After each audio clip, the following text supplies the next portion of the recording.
And then we're going to do the live stream, Facebook.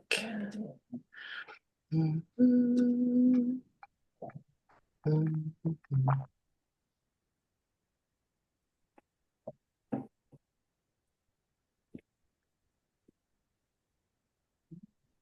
So hopefully it will, yeah. And we are about to go live.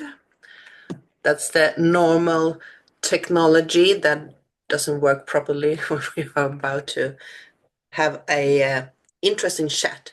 Welcome, Cody. Yes, thank you for having me. It's going to be quite some chat we're going to have today. And I haven't done so much. Oh, no. Now I lost what we were going to talk about. But we're going to talk about how ETs are interacting or why ETs are interacting with human being, right?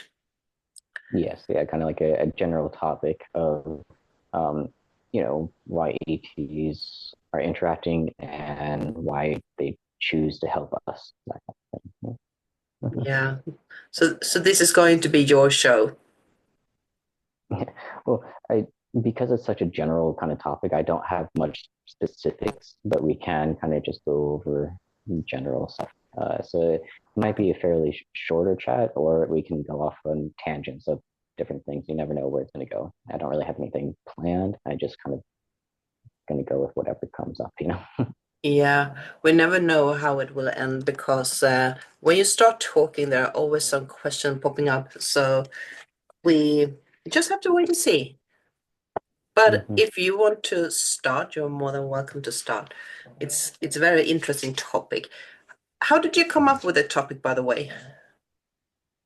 Well, we were talking about the hybrid races last time, Yeah. and I kind of had this thought of like, well, some people might know the specific races and all that type of stuff, but they might not know like the actual foundation of why they're even here. Like why are we even having interactions with ETs and kind of the more base level stuff rather than going to the high level of specifics of different ETs, the channelings, the you know going on ships and all that type of stuff. So more like ground basis of like, oh, ETs are here, extraterrestrials are here, they exist. Why are we interacting with them? Why are they helping?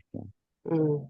I know that you are not scrolling the social media as much as I do, but I have noticed for the past weeks that the topic of the different ET species or the humanoids, the topic of the humanoids are just exploded everywhere. Everybody's talking about ETs and their their bloodlines, where they come from, the intergalactic war that was the reason for some of them that came to Earth and started the evolution here.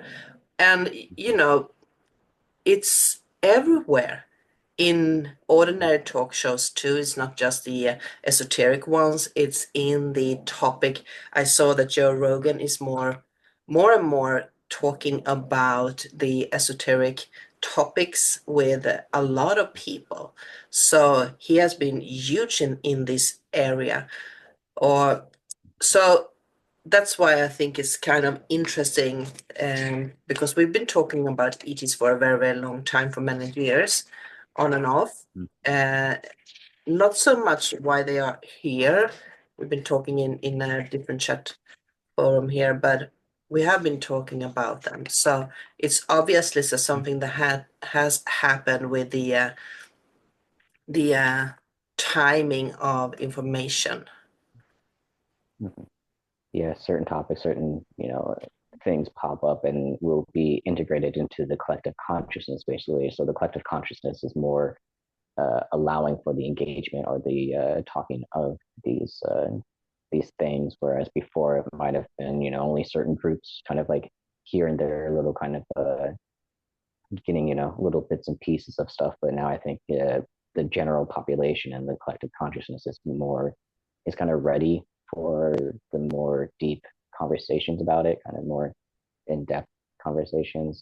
So it's not just the fringe outsider that's all, wearing the tin hat and all that stuff, kind of crazy those people.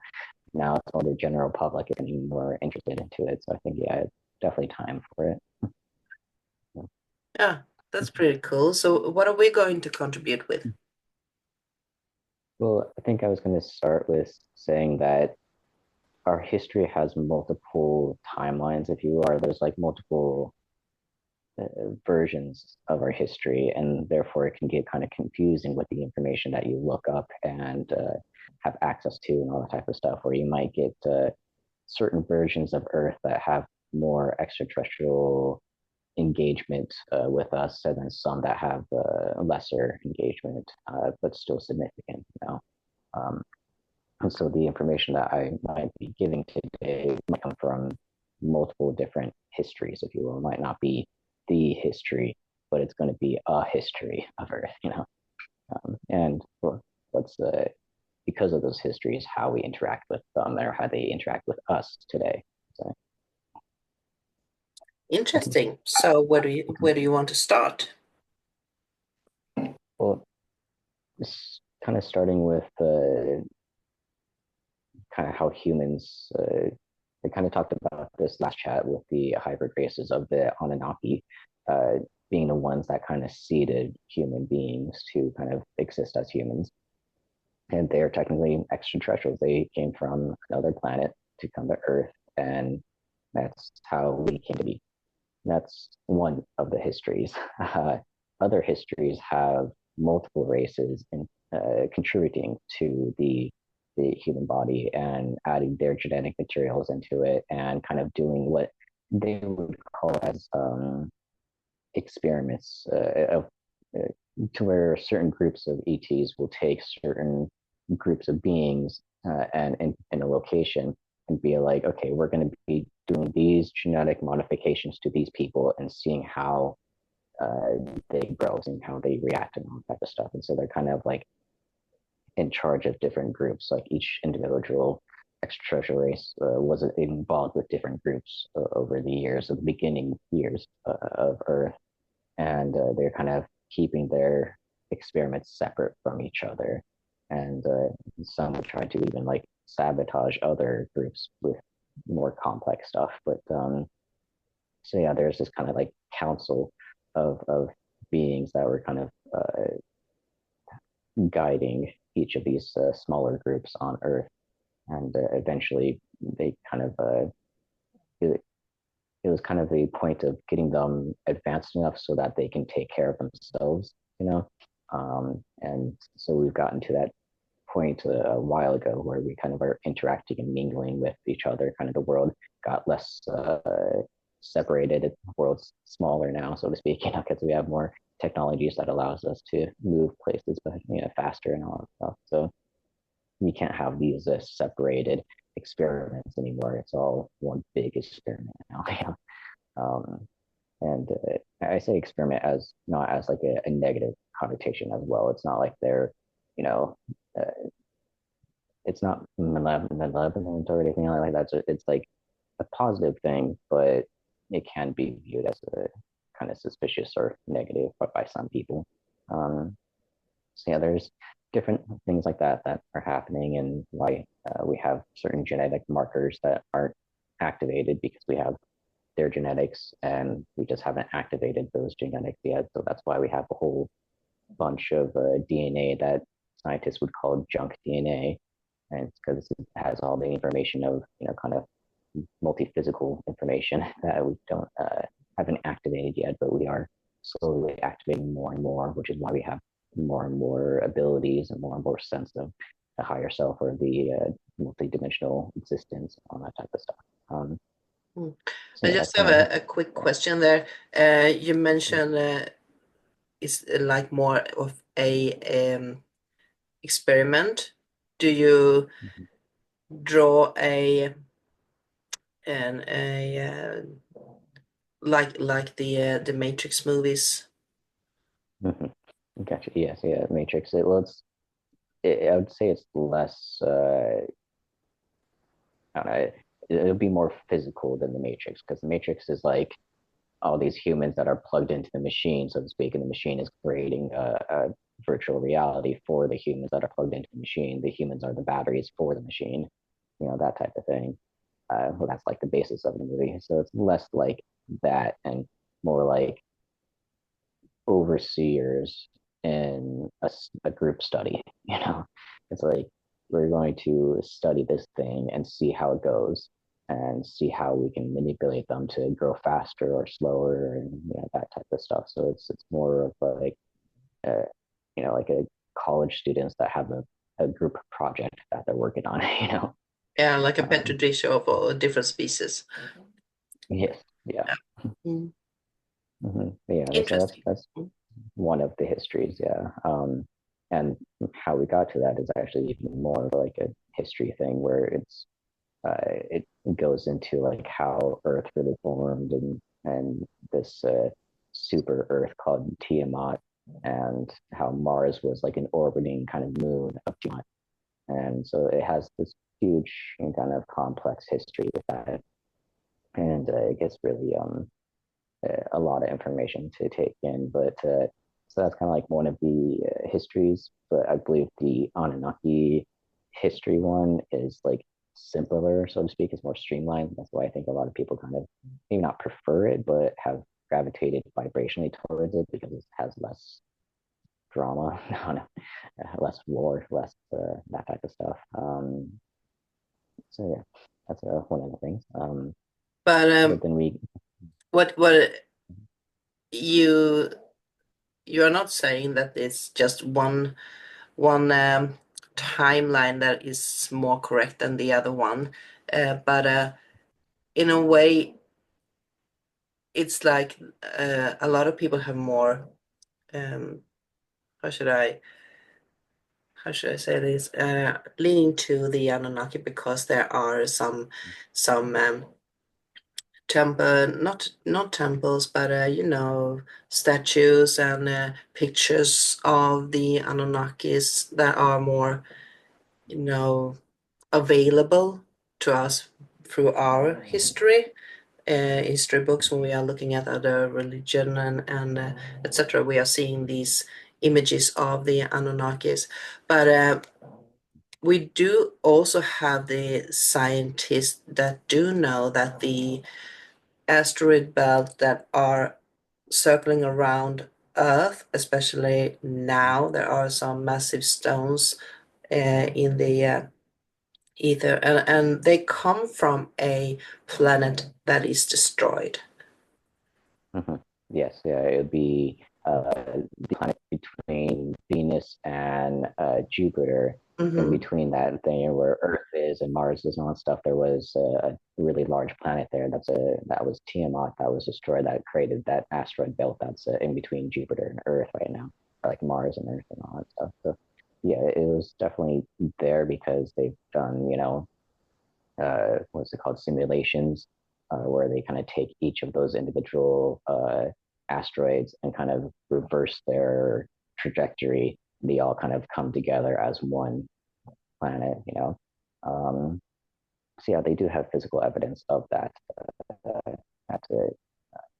thing happening, and the story of like how it happened is actually very complex and all that type of stuff with these warring factions, if you will, and them trying to take control over different suns and stuff like these. We have different stars, or the 52 or 53 um, local stars around us that have different civilizations on them, and they're trying to basically destroy their sun so that they'll destroy their civilization, and it kind of backfired on them and made our sun go mini supernova and released a whole bunch of energy that went straight to Tiamat and destroyed Tiamat, and then that explosion went to Mars and wiped out their atmosphere and all that stuff. And scientists have kind of noticed that Mars, on one side of Mars, it's 20 miles lesser than on the other side. So it's like Hmm. the face that got hit by that supernova or whatever, the mini supernova and Tiamat's explosion, all that stuff.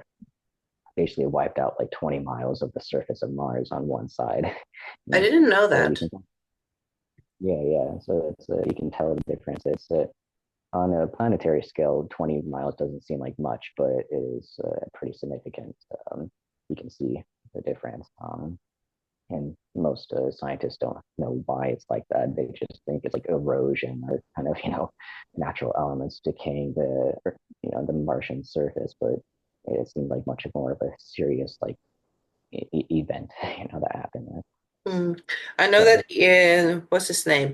Eric von Denken wrote a lot of okay. books, have written a book, especially one book that is talking about this planet and the happenings around that planet and why it came to explode. But he's using the terms of celestial bodies that were colliding, but that could be probably anything in the celestial celestial area. Mhm. But those people, because I do believe that there were people inhabited on that planet that were destroyed.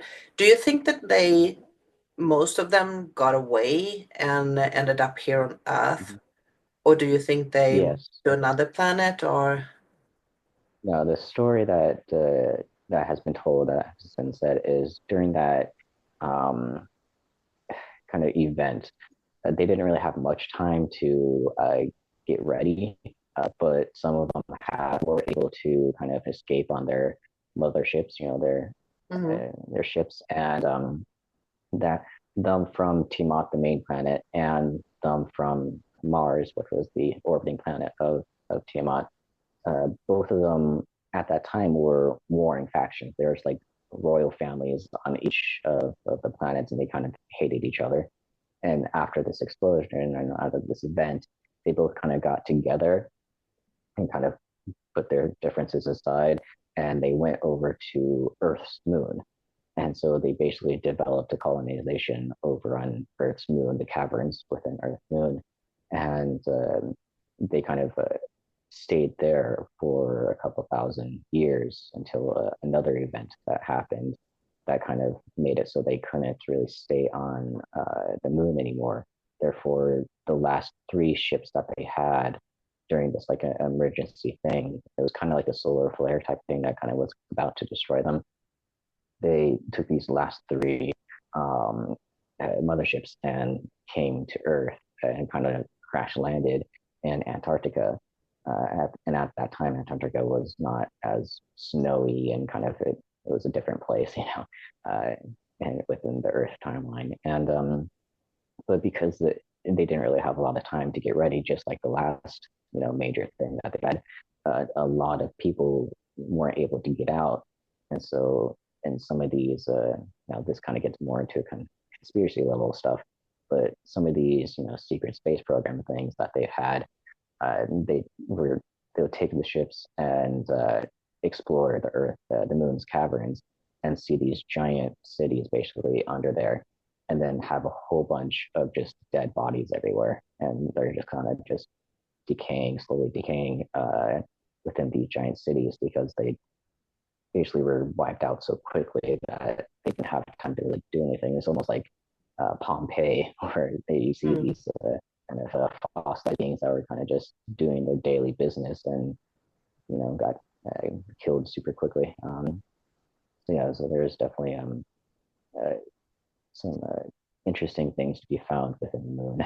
um, and but yeah, those three came. They kind of uh, cannibalized their ships, if they will. They took the technologies that had off those ships and started building cities out of that technology on Earth.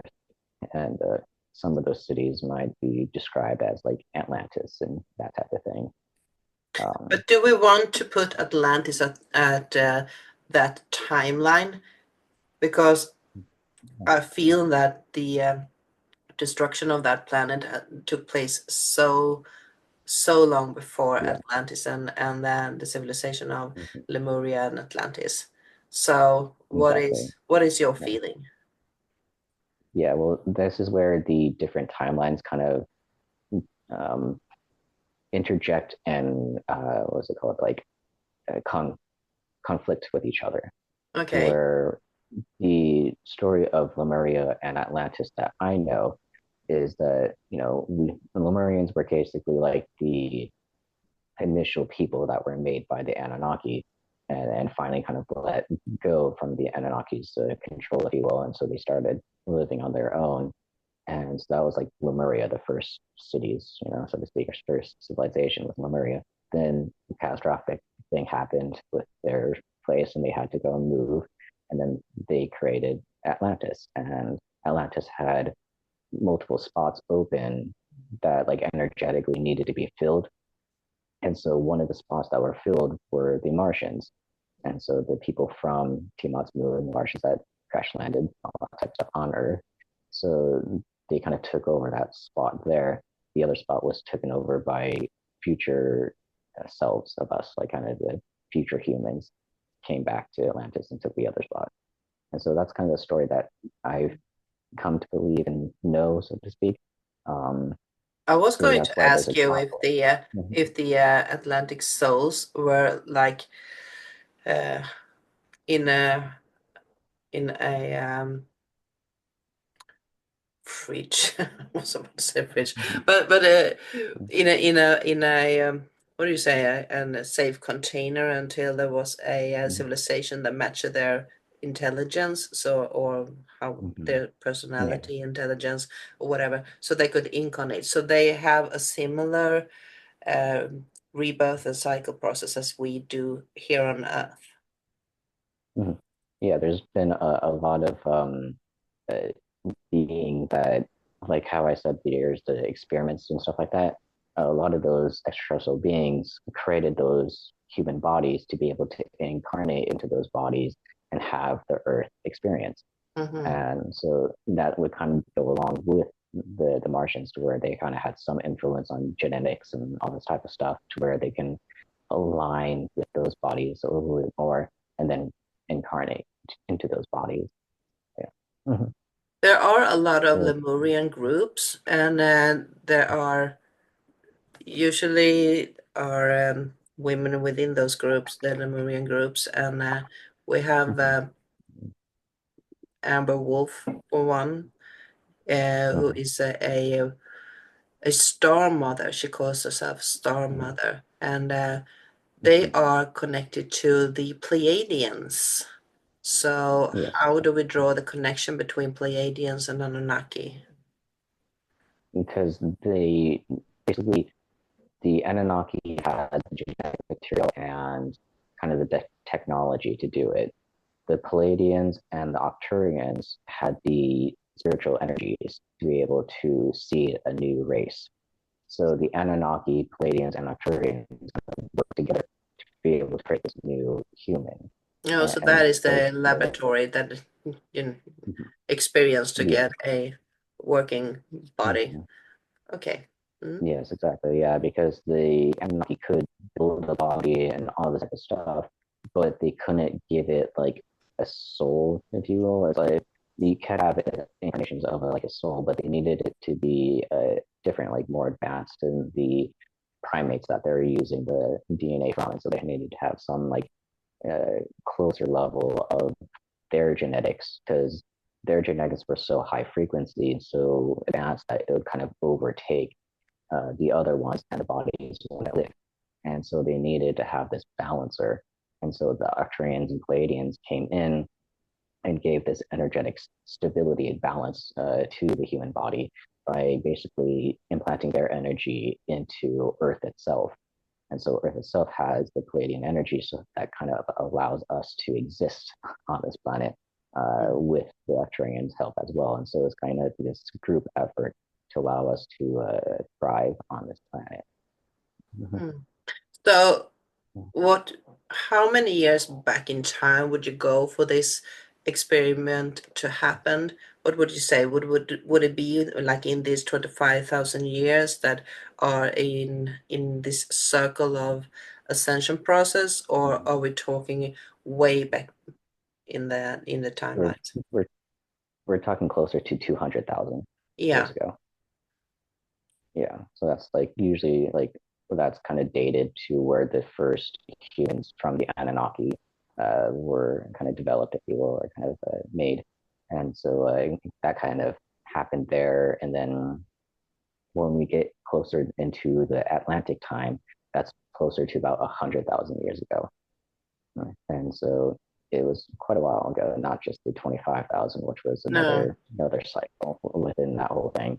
And so one of the interesting things that I actually wanted to talk on is a little bit of a side tangent, but that's the reason why for some extraterrestrials why they're so interested in humans, even if it didn't have a direct influence on how we grew or helping us in that way. Why some extraterrestrials just like watching us is because we have a very unique experience of reality, whereas a lot of these civilizations, these beings, have an incredibly long evolution process where, like spiritual and physical, all that type of stuff, they take a really long time to get to what we might call like Christ consciousness. And so they could, have anywhere from 500 to a million plus years to be able to get to that point. Whereas humans, because of certain events that happened with Atlantis, only had 100,000 years to get to Christ consciousness. And so we had to develop incredibly fast. And Mm. so we have a very unique process in that, and a very unique experience, which is very interesting to those extraterrestrials because we were able to figure out stuff so quickly. We had to change and adapt very, very quickly in time frame. 100,000 years is a very long time, but in galactic scale, that's like nothing, Um, and so, yeah, they are very keen on how we're able to basically be like, what is it, like alchemists, where we can change energy so quickly. We take in a lesson, we take in negativity, and we shift that energy into a positive experience from us. And so they're very keen on that experience, and so they can learn a lot from us from watching us.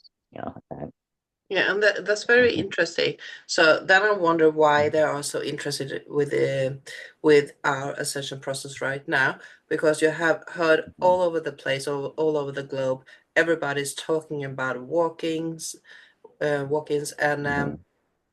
that we have this, uh,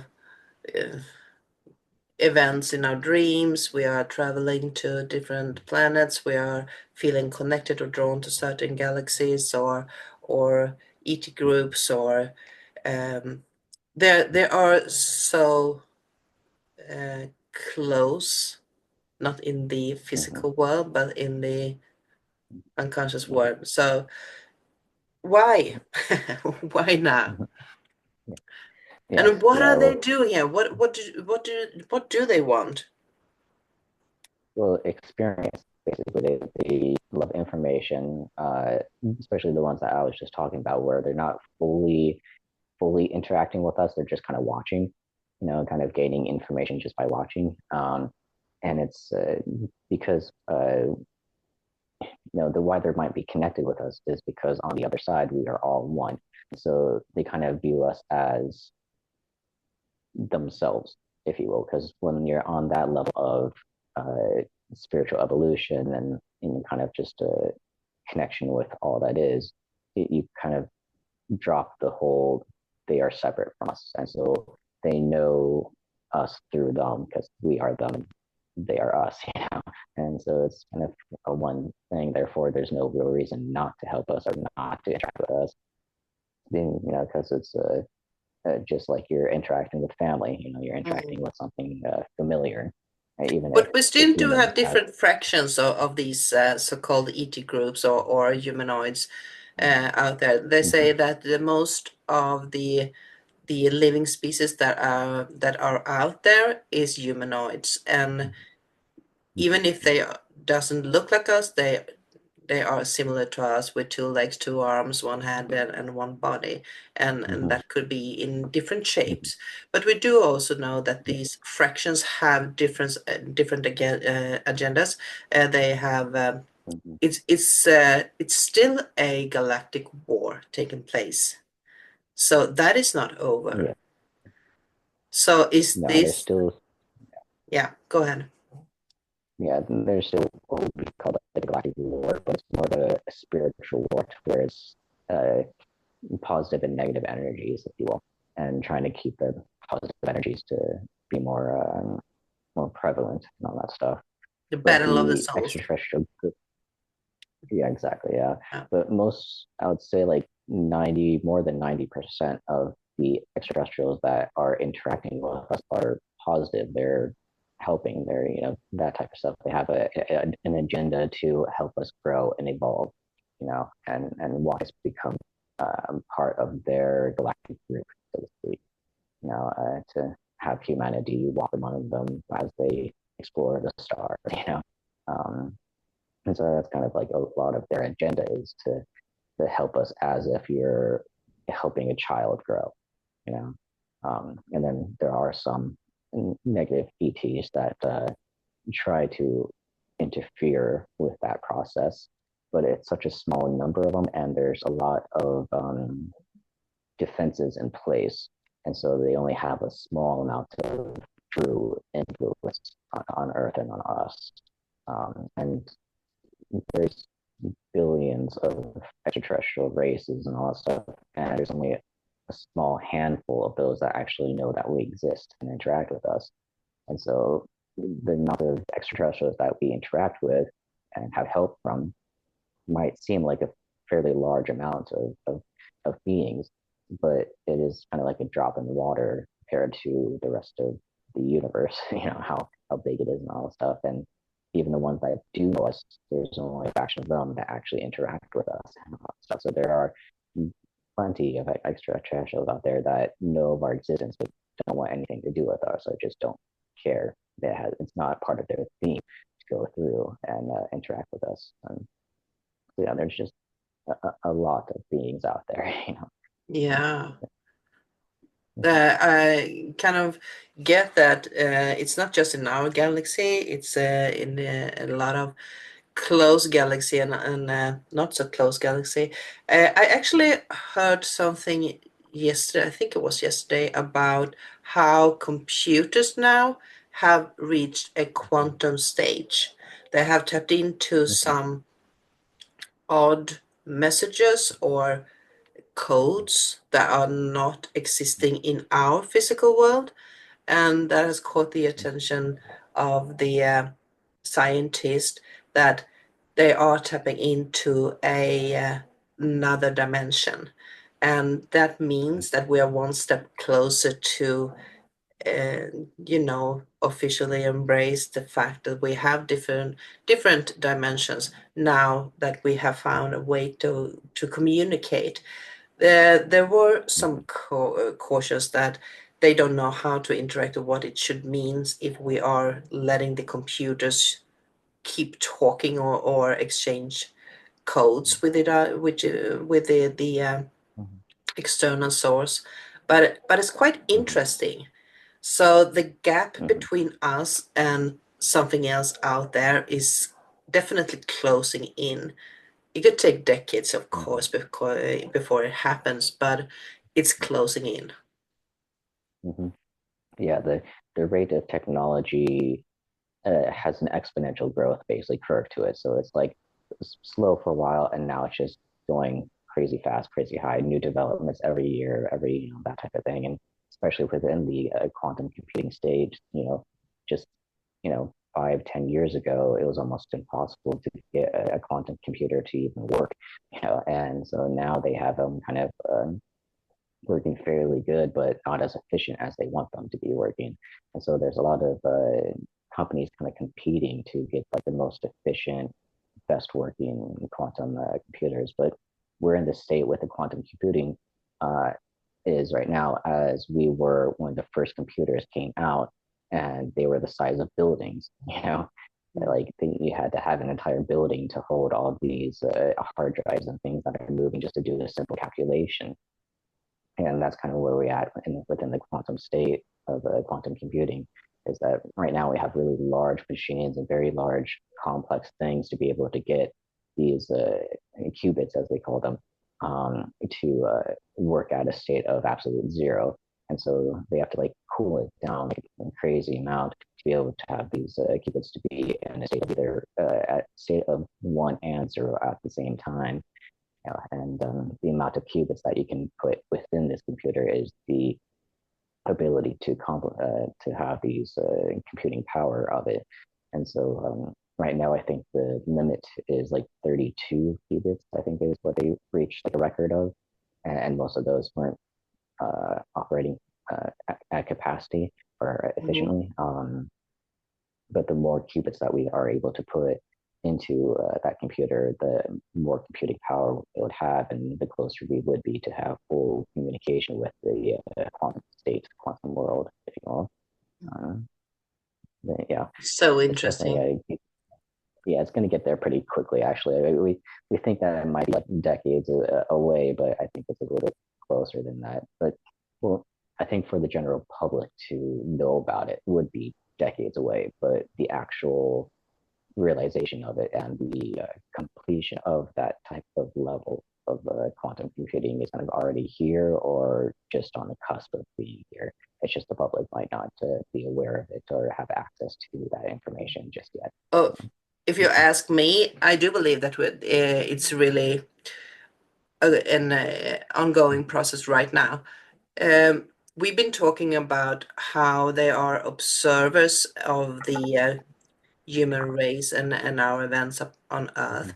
But in the meantime, in our lifespan, throughout these past 100 years, we have a lot of crashes. We have sites that can't be explained.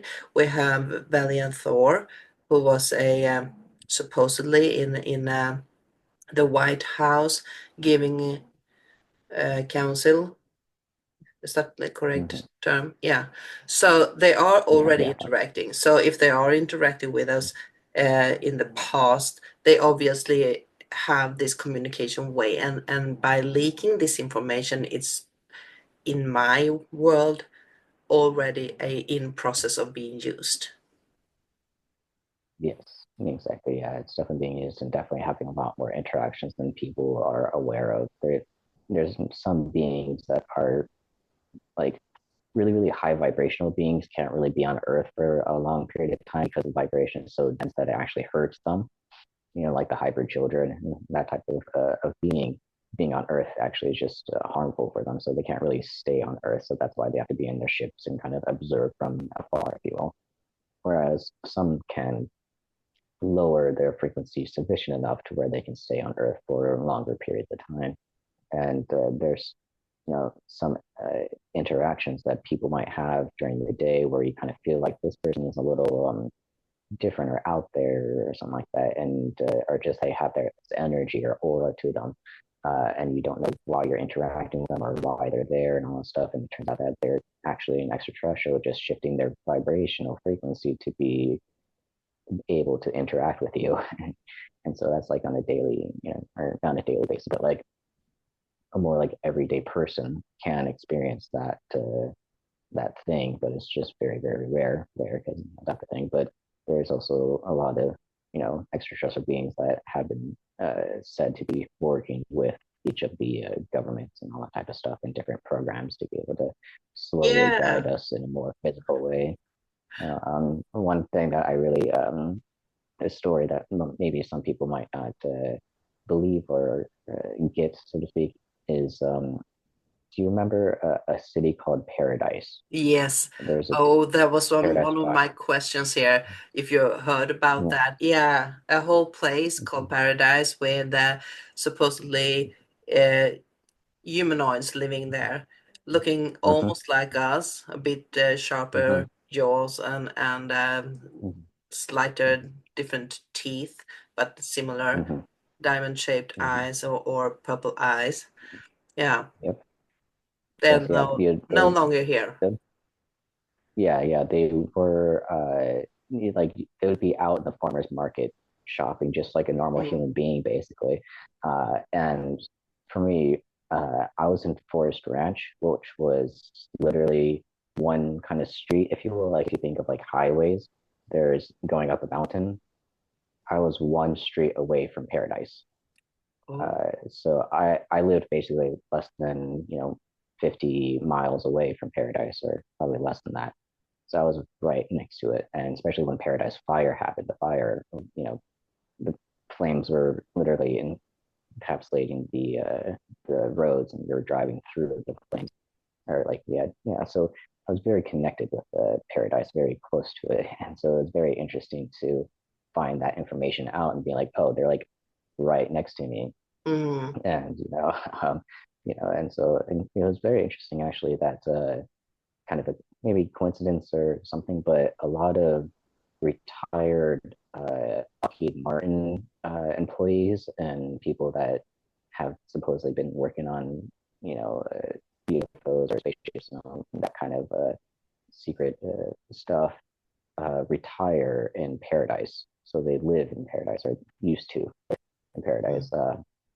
My aunt Kim used to work for Lockheed Martin for a little bit, and so she kind of knew some of the people there, and she uh, kind of figured out or kind of saw that a lot of people, when they retired, they decided to move to Paradise, California. And so she was like, well, why is that, type of thing. And so there could be something a little bit more there, which is funny that she ended up in Forest Ranch, which was just one kind of city right over. But But you never yeah, went to Paradise. I've You, been to you never set your Paradise a foot in couple Paradise. times. Never said what. Yeah. Did you went to Paradise to visit the town? Did you have Yes, time I've been. Yeah, I've been to Paradise a couple times before the fire and all that before the stuff. fire? Did you, Yeah, it's when a. you were there, felt something, Mm, or could you in your imagination say that this is something out of the ordinary? well, you can feel that there's a different energy there, especially because of how small the town is. Like when it seemed like a town, but it's like really, really small. And so there's only like a few places there that you can actually like really have interactions, and kind of like the local farmers market, and there's a couple stores and all that kind of stuff. But it's a very small town, and a lot of housing just in the deep forest where it almost seems like separated from the town itself. And so I can see that there would be, places that these extraterrestrials could be living. And I believe most of them were living underground in Paradise, to where they would only be on the surface for a little bit. But most of them would actually have their actual houses or living quarters underground, and they'll be connected to houses that might be above that base, if you will. And so you can definitely kind of tell that there's something off with kind of the energy being so light, if you will. It's such a small town, and usually small towns give me this kind of creepy vibe, like I'm loner, I shouldn't be here type of thing. Mm, Whereas Paradise is a little bit more inviting. It kind of has this lighter feeling to it.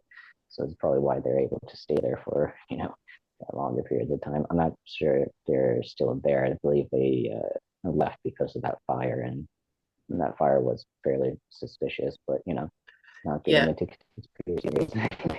I've heard But, yeah. some similar to that. It's almost like the LA fire, Mm-hmm. started pretty strangely and Mm-hmm. wiped the whole place out more or less. And Mm-hmm. not really an explanation on why. So the big question is Mm-hmm. who who did Mm-hmm. this to them, or were they still there when the fire hit them, or there's a lot Mm-hmm. of question marks there. A lot of question marks. Yeah. So Yeah, definitely. it also brings us to the space programs that we you mentioned. Uh, there are sayings that the humans here on Earth are taking place in these space programs, that we are actually visiting other uh, galaxies or planets and interacting with the humanoids on their home bases. So Mm-hmm. if we take this uh, saying that we just mentioned here that they have a difficult time to be here on Earth because it's a lower density. How are we holding up when we are entering into a higher space or higher dimension or whatever you want to call it? Because you're entering physically, you're taking your body with you, and you're entering into these habitats that they are working within. And I have a hard time seeing that we should go around with oxygen's mask on us. Mhm. So, do you have Yeah, any feeling about well, that? I believe some of them, the stories that I've heard, is that a lot of these humans are kind of trained to be able to handle the pressure, if you will. Whereas, like, there's a different pressure from a low density to the high density. High density ones basically have a different type of pressure on the human body to where you kind of feel like you're losing your mind rather Mm, than like if it's a physical like pain or anything like that. It's more like you're losing your sense of self and you're connecting like almost like their being is so high level that it's overtaking who you are. And so you're losing your vibrational frequency or like stability, and they're the ones kind of overriding your energy. And so they kind of had to train to be able to stay within the individual self. So it's almost like spiritual training that they had to go through before they go on these missions. And then there's so, other like times all these where programs that you are hearing about, like the Mantalk programs and so on, or are they separately programs? All these people working with remote viewing and etc. It's all mm-hmm. military people, Yeah, right? yeah, it's all military. Yeah, you can't. There's no real true civilians if you're in one of those programs. They might call you a civilian because you don't have a military rank or anything like that. But even the scientists, the uh, people that are cleaning, every little person that is involved in those programs have some level of them not being a true citizen. Not they're Mhm. not at that level anymore because they are sworn into secrecy, have all these stuff that they have to make sure that they can't leak. They can't expose what they're doing. They have to be very secretive about their life, and they can't even talk to their family about it or anything like that. If they do have a family, which they prefer, they don't, So we to make can't it take a easier. weekend trip. We can't order a weekend trip there. Yeah, yeah, no, No, yeah, I'm no, just kidding. I'm no. just kidding. But it is a interesting question actually because I do know there are a lot of people having these experiences of being there, but more in a etheric void. Like you're Mm-hmm, in this dream state, and you mm-hmm, can experience a lot of military activity, like you were on a military base, but you are not mm-hmm, actively involved in these exercises or meeting up. But you are some kind of in a waiting room. mm-hmm. Do you have any Yes, yeah. experience of that?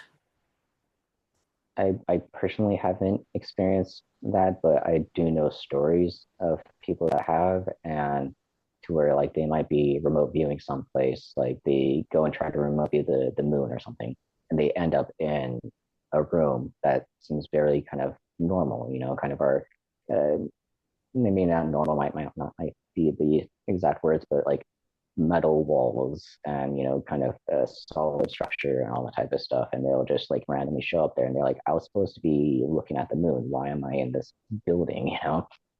And then all of a sudden they'll notice that there's two figures that are in the room, and those figures will look at the person that's remote viewing and get very angry and basically chase the remote viewer out.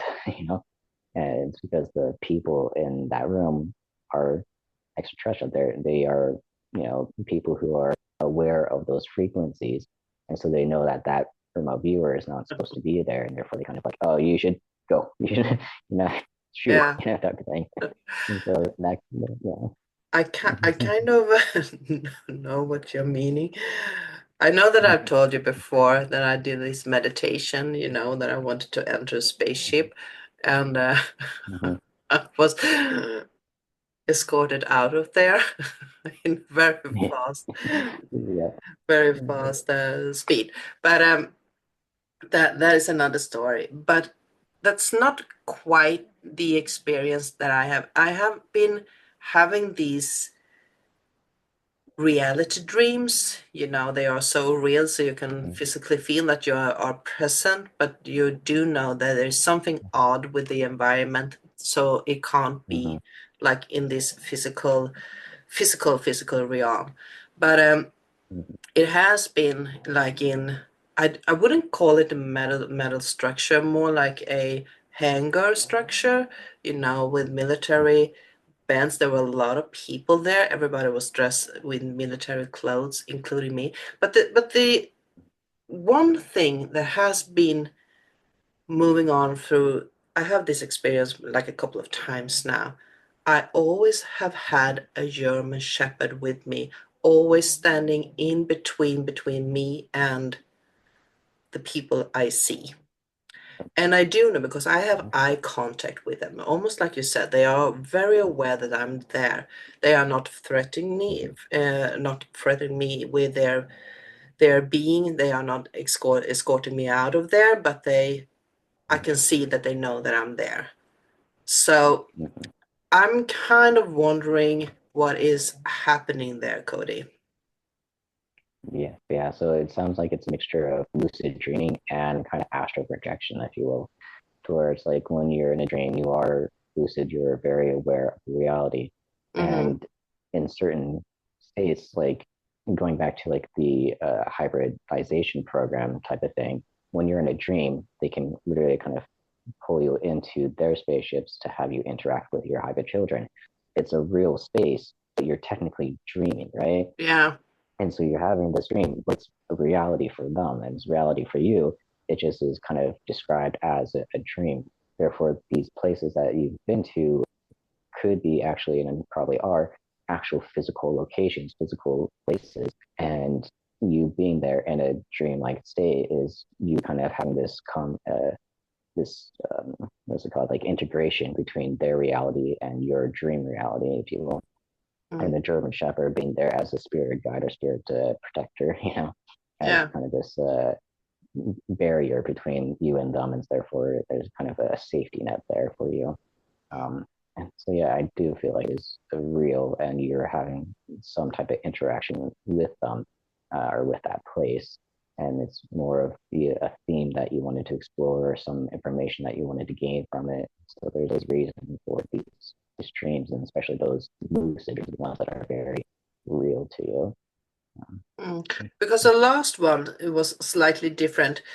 Uh, that was more like I was an observer. I saw everything through a lens. It was almost like you know, where you have a front door, you have a little eye that you can look through.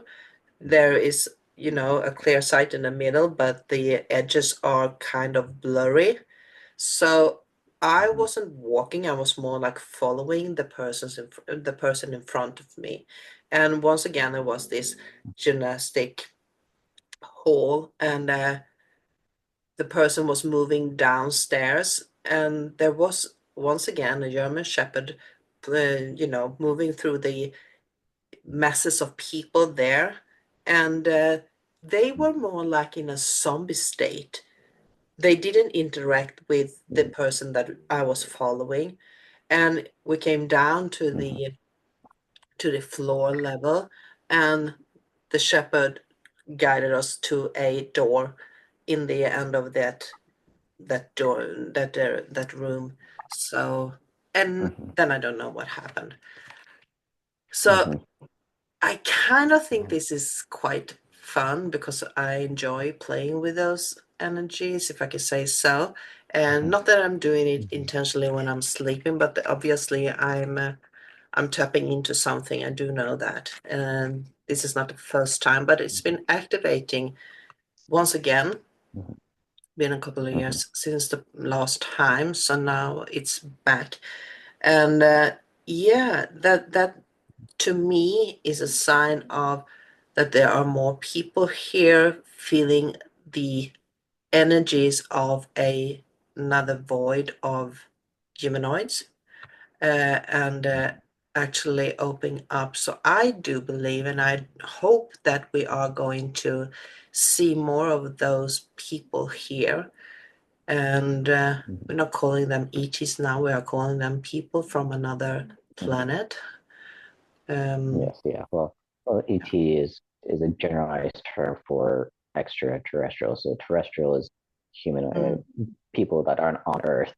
Extra just means you're not necessarily from Earth, but terrestrial. yeah, And so it does seem like a derogatory term, so to speak, like a kind of like a old-fashioned term.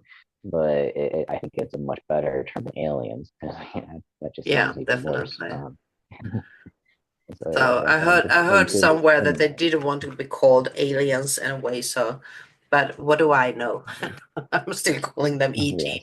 And I'm thinking of this, yeah, round head and ET phone home with the finger. mm, You do know yes, what kind yeah. of movie I mean, yeah. Oh yes, yeah, yes, yeah, very much. Yeah, but yeah, it's actually one of my teachers, so to speak.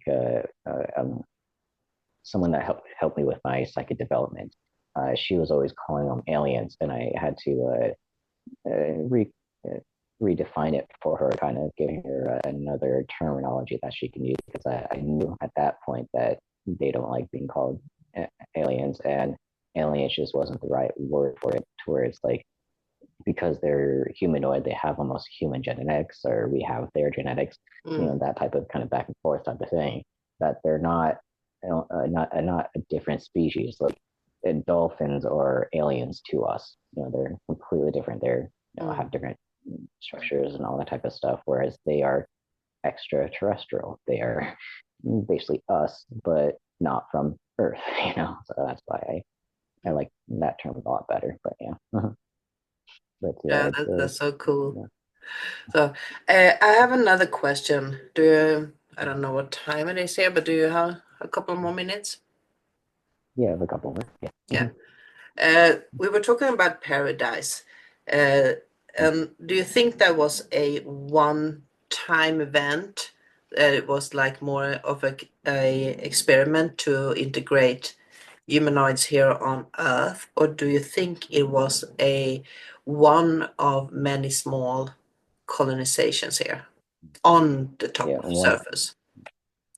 Yeah, I think it's one of many, because even you know during the beginning of the civilizations of humans and stuff like that, there's many extraterrestrial races that were on Earth, and because Earth, while it is a university, we come and incarnate on here to kind of learn lessons and all that type of stuff. Earth is also a refugee camp, if you want to call it that, to where a lot of beings that can't be on their planet for any specific reason right now get Mm, transported to Earth for a while their planet heals, or they find a new planet to be on.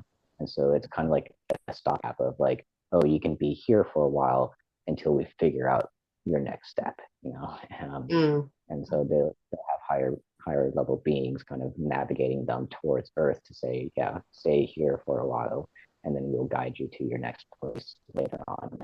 mm. And do you think that your government have some more information about the ETs to expose? Or I was kind of Yes, thinking of yeah. your president's son, who has a whole show about extraterrestrials and esoteric stuff. That's Uh, pretty bold. Baron Trump. Yeah. Yeah, Baron. Oh wow, okay, I didn't know that he had a show. I didn't know. But yeah, I that is one of the promises that he made, that he would be releasing the documents that relate to UFOs and all that type of stuff, along with a lot of other documents that he's releasing to the public. And so I think his goal, or what he kind of promised, is transparency, like kind of letting some of these secrets out of the bag, even though we kind of already know they're true. We just need the details, and for the government to be like, yes, I know you guys knew, but and we know that you know that we knew and weren't telling you. So we're going to tell you now, And it's kind of one of Mm, those things of like, yeah, I get it. You knew that we're keeping it from you. And so now we're going to be the adults and kind of, let you choose, let you have your own decisions on stuff. And so we'll give you the information. And so I think they will do that, but at a lesser degree than most will be wanting. I think a lot of people want like all the information, so to speak, but I think they're only going to give out like 5 or 10%, just enough to kind of satisfy us and being like, okay, here's your treat. Now be distracted so that we can Yeah, look at this. like a teaser, Yeah, just yeah, enough exactly. to let us crave for more information. Yeah, Yes, definitely. That was exactly like what the those videos a couple of years ago that they did in Congress, where they showed the military being able to track these, UFOs over the water, and kind of the UAPs as they call it now. It's not UFOs, it's UAPs. But yeah, so it has like some video of like, oh, we don't know what it is. They're moving really, really fast beyond physics that we know and all that type of stuff. But we're not saying they're aliens. Okay, we'll show you the video, but we're not saying anything definitively. And so that's kind of what was like that before. It's like yeah, a little teaser, but we're not actually giving you the information. yeah. Mhm. Talking about those videos there, this huge um, stone that came in with this stupid name that no one can pronounce, that they say come Oh yeah, from, yeah, yeah, yes, you know the yeah, one. Yeah, they yep. say Mhm. that it has come back and it now isn't alone, that it has more similar stones with it. Have you heard that?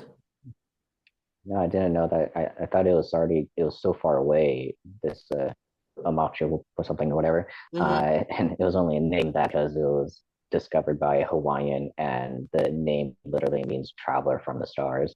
It's an interesting one.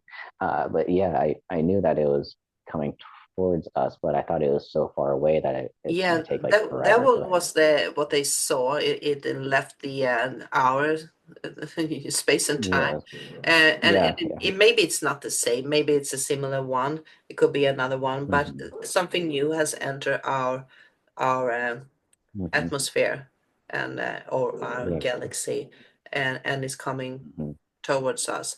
And this time it's not Hmm. just one; it's several. Yeah, Yeah, yeah, several. Yeah. time to Okay. end this. Yeah, but Okay. yeah, So, interesting. I think yeah, it's a did you? very interesting time, Cody. Yeah, did you hear about the story of the space program actually went to that original stone that we were talking about, the large cylindrical one that was coming towards us? There's No. some insider that kind of gave the story of like they actually went to that thing and explored it. Um, And so the information that was given is that the outside seems to be look like rock, but it's actually made out of metal, like a ship, if you will. And they were able to go inside the ship, and it was like super old. They kind of carbon dated it to like 1 billion years ago. So it's a ship that has been floating in space for like 1 billion years, and uh, or has been around for at least 1 billion years. I'm not sure if it's still even floating around aimlessly. So yeah, they were exploring this really big. It seems a lot bigger than it looks, and they're exploring, and they find these what almost look like, in the morgue you have these like boxes, and you open the box and you can slide out the body, if you will. Yeah, There's like those within the ship, and so they open them up and pull the body out, and the bodies almost like manatees, like the water, creature, whatever. It's doesn't have any tusks or anything like that, like walrus or like a manatee. That's something you're talking about that. So it kind of had that features of like it looked like a manatee, and as soon as they opened it up and got like some photos and stuff like that, they were going to move it. As soon as they touched it, it completely disintegrated and just like crumbled apart. And so it was an interesting story from that, where they kind of oh. saw that it was a ship that has been around for a really, really, really long time. That brings two questions to my mind. One, if it comes through a loophole in some other galaxy, it could be billions of light years away, but when it entered this loophole, does it turn into 1 billion years old, or has it actually been on the long path for a billion years? Yeah, well, I'd say because of the age of degradation of the ship itself, actually has done the full traveling, Okay.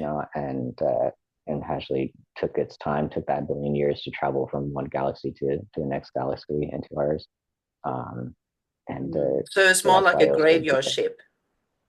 yeah, yeah, definitely like a graveyard. It seemed like it was almost sent in our direction on purpose, but it's not really like a probe that some people thought it was like this alien probe type of thing that was, coming in like a drone shape. So, um, which there are plenty of extraterrestrial races that send probe ships over to us.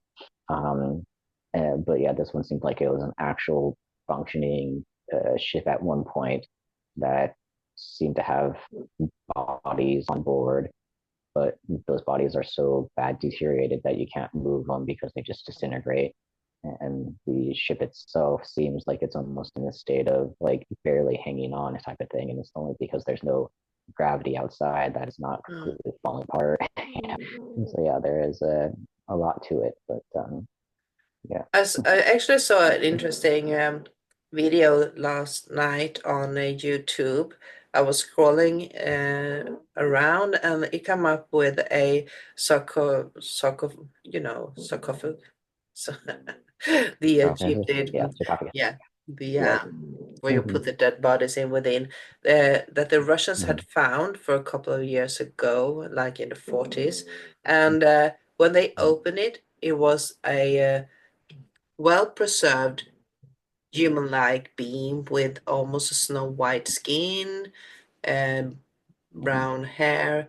It's some place within the Russia territory. But when they open up the sarcophagus, what do you call it? Sarcophagus. Yeah, exactly. It Mm-hmm. started to decompose because there was also a liquid that was placed around this thing. Mm-hmm.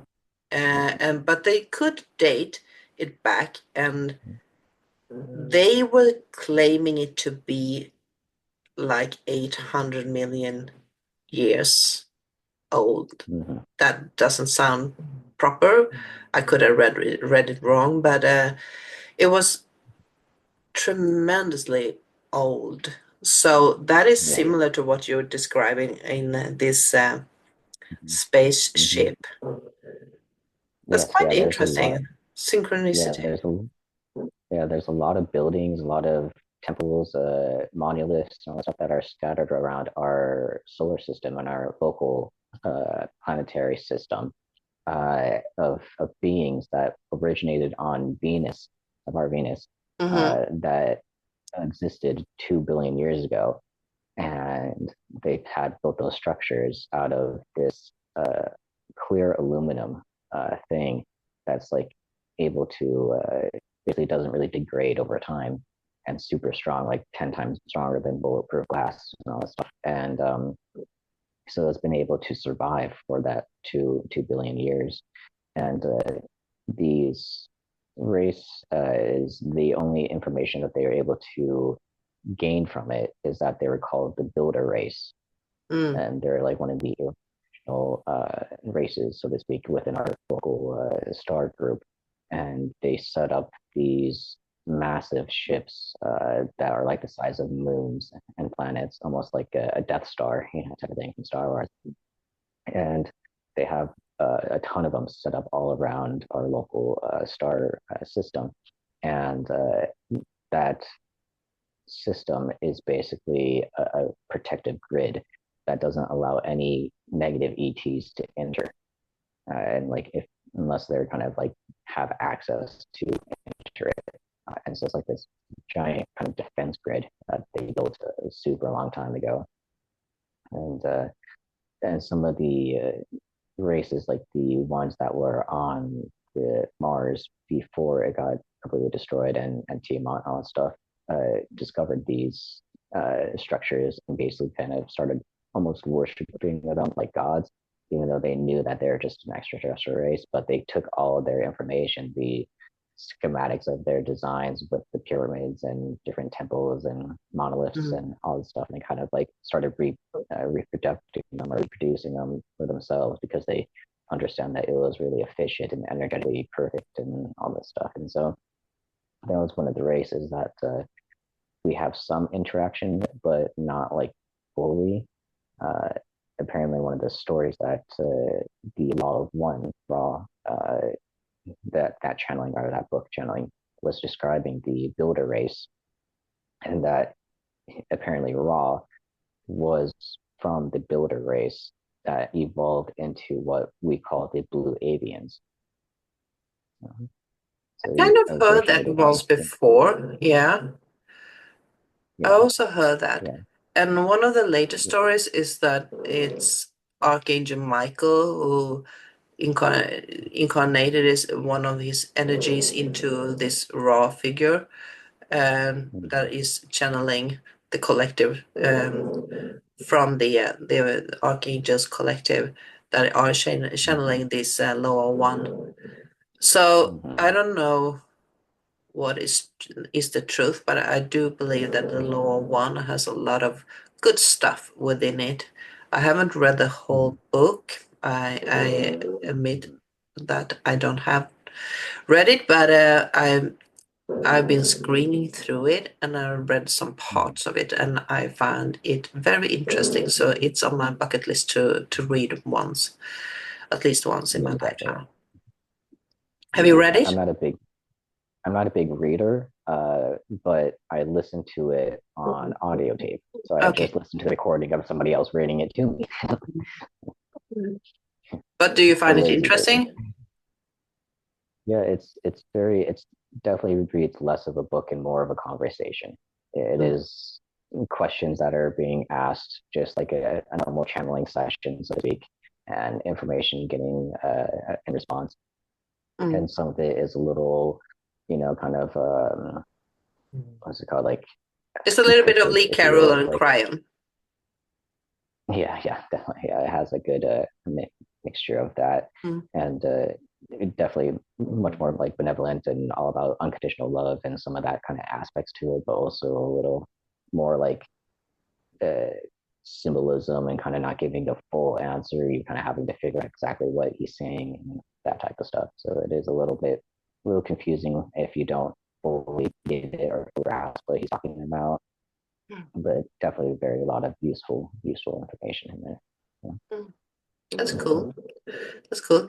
I see the clock is ticking away here, but do we have time for a small Yeah, healing, healing in there. Yeah. distance healing? Yes. Yeah. Yeah. We go and move around here. Do you have Okay. anything you want to add before you do the healing? Is it something you dying to tell us? No, Do well, you have any it's just secrets left? Is there something you want to yeah. share? Well, it's more of like I feel like I wanted to have more clarity this talk of why they're here, all the different types and all that type of stuff. And I think we only kind of covered a bare minimum of it. So I kind of wish I did a little bit more digging into specifics where I knew like the general of it, but I kind of wanted more specifics. And so maybe So we next should do a time, some other, part two of this conversation. yeah, maybe part two sometime down the line. I do know that the next one that we want to do is about the geometry of the sun and the energies that are coming from the sun, Yeah, right? well, we can do part two. And It doesn't. yeah, it's the energies right now actually better align with Mm, talking about the geometries of the frequencies of the sun. I think that's kind of what is needed mhm, right now, is to talk about that. And so maybe this conversation can be brought up a couple of times down whenever the frequency kind of not requires it, but is aligned with that topic. mm. Yeah. Good. We have a plan. Uh-huh. Okay. So the crystal that I brought, I thought would be a really good one is quartz, red quartz. I thought it'd be a good one for kind of aligning, highest frequencies, and of course, it's really good for putting intentions into it, putting energies into it, and it kind of amplifying. And so, the energy that I was wanting to use to amplify is connections to ETs, basically being able to increase your the frequency of interaction with them so that you might have more experiences on this. So I thought that would be an interesting one to do for this one, kind of more in line with the story. Wonderful.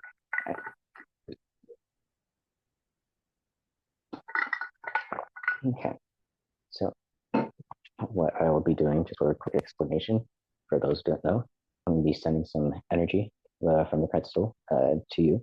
And if you're wanting it, just verbally or mentally say that you accept this energy. If you don't, that's all good. It won't touch you.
Okay, nice quick little energy transfer healing.